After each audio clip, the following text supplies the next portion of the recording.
Imagine for a moment that men and women are not from the same world. Men come from Mars. Women come from Venus. Two different planets, two different cultures, two very different ways of thinking. That's the idea John Gray uses in his famous book, Men Are From Mars, Women Are From Venus. And it's not meant literally, of course. It's a metaphor. What he really means is that men and women have unique ways of looking at life, love, and communication. Sometimes, those differences can make relationships feel confusing or even frustrating. But once we understand those differences, we can actually build stronger and more loving connections. So, what's this book really about? It's about how men and women think, feel, and behave differently in relationships. And instead of fighting those differences, Gray says we should learn to understand and respect them. Let's walk through the main ideas in a simple, story-like way. Think about how men usually deal with problems. When a man faces stress, he tends to pull away into his cave. That's Gray's word for the space men go into, mentally or emotionally, when they need time to think. A man may stop talking for a while. Maybe he focuses on work, or maybe he just wants to watch TV quietly.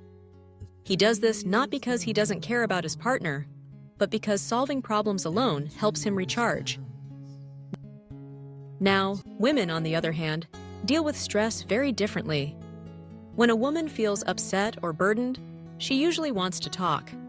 Talking helps her release stress, connect emotionally, and feel supported.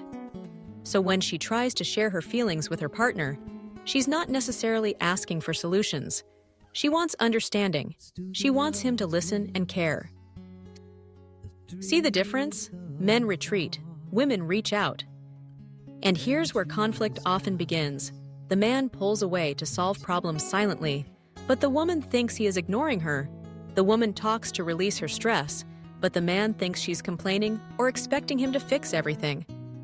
Both feel misunderstood, even though both are just acting in the natural way they know best. John Gray explains that once couples realize this, they can stop blaming each other. The man doesn't have to feel attacked when his partner talks about her feelings. He can just listen with empathy. And the woman doesn't have to panic when her partner withdraws for a while. She can understand that he's recharging and will return when he's ready. Another key idea in the book is the way men and women give love. Men often feel loved when they are trusted, admired, and appreciated. If a man feels his efforts are noticed and valued, his heart opens. Women, on the other hand, often feel loved when they are cared for, listened to, and understood. A woman wants to know her partner truly sees her feelings. If she feels heard, her heart softens.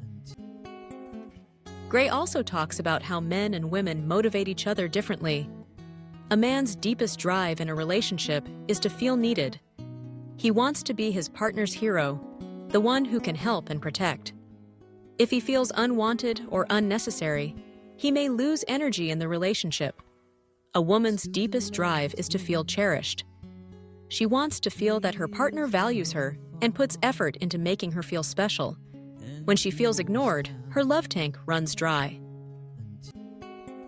Another interesting idea from the book is what Gray calls the rubber band effect. It's about men and space. Sometimes a man needs to pull away emotionally.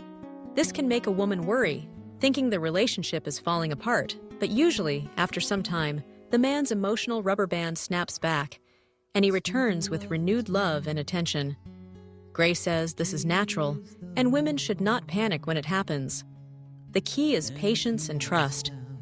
On the other side, Gray describes what women go through emotionally as a wave. A woman's feelings rise and fall like waves. At times, she feels full of love, energy, and happiness. But at other times, she may crash emotionally, feeling empty or overwhelmed. During those downtimes, she needs extra love and reassurance from her partner. The mistake many men make is to take it personally, as if they failed. But really, it's just part of her emotional rhythm. If the man can be patient and caring during these waves, the relationship grows stronger. Now let's talk about communication. One of the most famous points from the book is that men and women use language differently. Men tend to speak directly, often focusing on solutions. Women often use language to express feelings, not just facts. For example, when a woman says, "You never listen to me," she doesn't literally mean never. She means, "I feel unheard right now, and it hurts." But a man might take it literally and argue back, "That's not true. I just listened yesterday." This creates a necessary conflict. Gray says the trick is to look beyond the words and hear the emotions behind them. He also explains that women give what they want to receive, and men do the same. For example, women may give lots of caring and nurturing, thinking that's what men also need. But men actually feel more loved when they are trusted and admired. Meanwhile, men may offer solutions and advice, thinking they are helping, when really, the woman just wants him to listen. Both are trying to give love, but in the wrong language. Once they learn to give what the other actually needs, the relationship transforms. The book also touches on little acts of love. For women, small gestures really matter. A thoughtful word, a kind act, a simple hug. These tiny things add up and show consistent care. For men, appreciation and recognition of their efforts fuel their love. Gray says we shouldn't underestimate the power of small, everyday actions to keep love alive. Throughout the book, John Gray keeps reminding us that men and women are not wrong for being different. They're just different. Problems happen when we expect our partner to think and act exactly like us. But when we accept the differences, when we see them as part of human nature, we can finally stop the blame game and build harmony.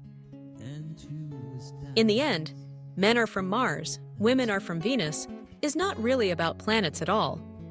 It's about communication, patience, and respect. It's about realizing that love is not just about passion, but about understanding the person in front of us, even when they feel like they're speaking a different language. So, what do we take away from this book? Men want to feel needed.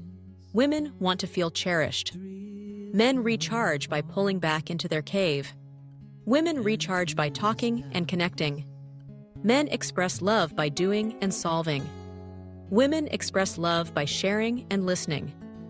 When both partners understand these patterns, love no longer feels like a battlefield. It feels like a partnership where both sides win. And maybe that's why this book became so popular worldwide. Because it reminds us of something simple but powerful. Love is not about changing each other. It's about understanding each other. And when men and women learn that skill, it really does feel like two different worlds finally learning how to live together on the same planet.